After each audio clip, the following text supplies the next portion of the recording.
FIFA's foundation has always been based on two things: presenting a fun, free-scoring game of football and unparalleled authenticity. FIFA 19 takes a small step forward in terms of the former, adding a handful of gameplay tweaks that refine the well-trodden FIFA formula rather than reinvent it in any significant way, but a huge stride forward with the latter, thanks to the inclusion of the Champions League.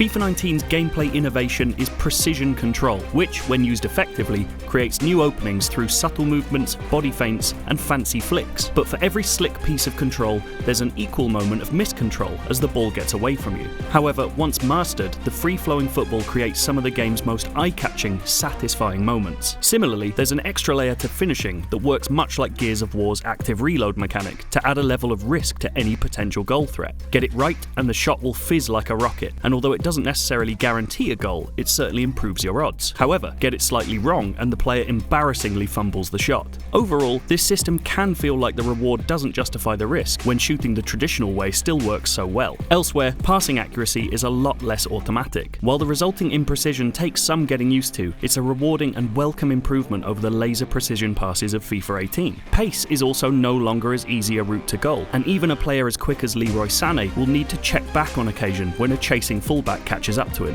This puts more emphasis on finding and using space properly, rather than relying on a player with 96 sprint speed to win matches. Strength is also now a much more useful tool for winning and keeping possession of the ball, but as a result, the agility stat feels slightly sidelined. This slower pace results in a much more robust game of football, and ultimately a much more authentic one, befitting of FIFA 19's lavish presentation.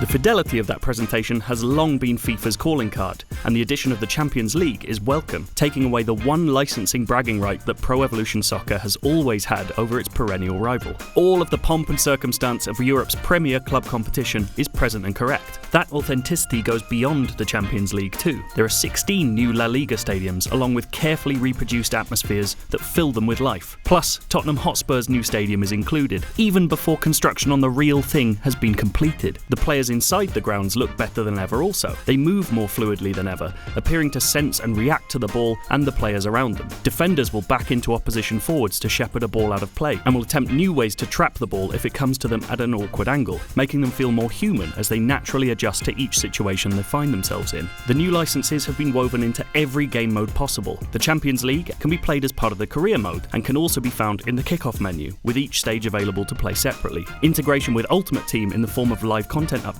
is promised as well. FIFA's kickoff mode has been long stagnant, offering little other than standard exhibition matches, but this year it's undergone a substantial overhaul, with 9 new game modes available. The most memorable can be found in the House Rules option, which is FIFA's answer to Overwatch's Arcade. These match types introduce new rule subsets to the core 90-minute match experience, and do so to varying levels of success. Some are ripped straight from the playground, like headers and volleys, while others bring a more anarchic edge to the beautiful game, like No Rules mode. With no offsides, fouls or bookings enabled, this quickly descends into chaos, and there's no denying it's a whole lot of fun. The most enjoyable of these new additions is Survival mode. In short, it consists of players being randomly removed from your team after you score a goal, theoretically giving the trailing team the advantage. The evolving games this creates makes it genuinely tactically interesting in a way that a standard match can't provide. House Rules as a whole is a welcome breath of fresh air that contrasts against what the traditional matches continue to do so well. True, it's unlikely many of the modes will hold much appeal in the months after release, especially because they're exclusively and bafflingly available offline, but they're a welcome addition, especially considering both career mode and pro clubs remain virtually untouched. Ultimate Team is also fairly unchanged this time around, controversial microtransactions included. The only addition of note is Division Rivals, a mode that allows you to compete against others of an equivalent skill level for weekly rewards. It provides more structure for your time with FUT, but it doesn't really add a great deal.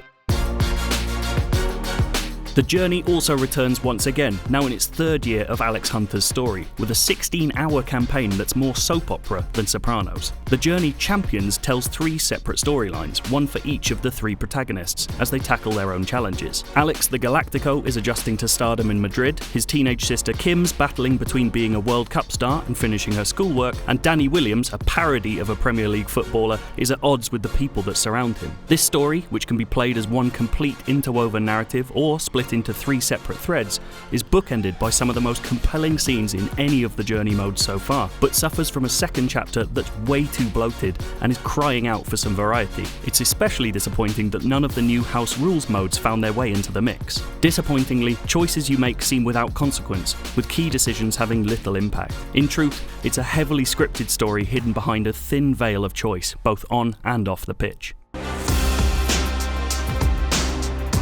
With a plethora of new modes and some significant gameplay tweaks that make ball control more convincing, FIFA 19 is a distinct improvement upon last year's effort. Not all of these additions hit the mark, however, and an underbaked finale to the otherwise respectable The Journey single-player campaign slowed down its momentum a bit. That said, FIFA 19 is simply more fun than recent entries, with a level of variety that should only increase its longevity. If you want more FIFA 19, we've got you covered, from a montage of all the new House Rules modes and The Journey's first match in full.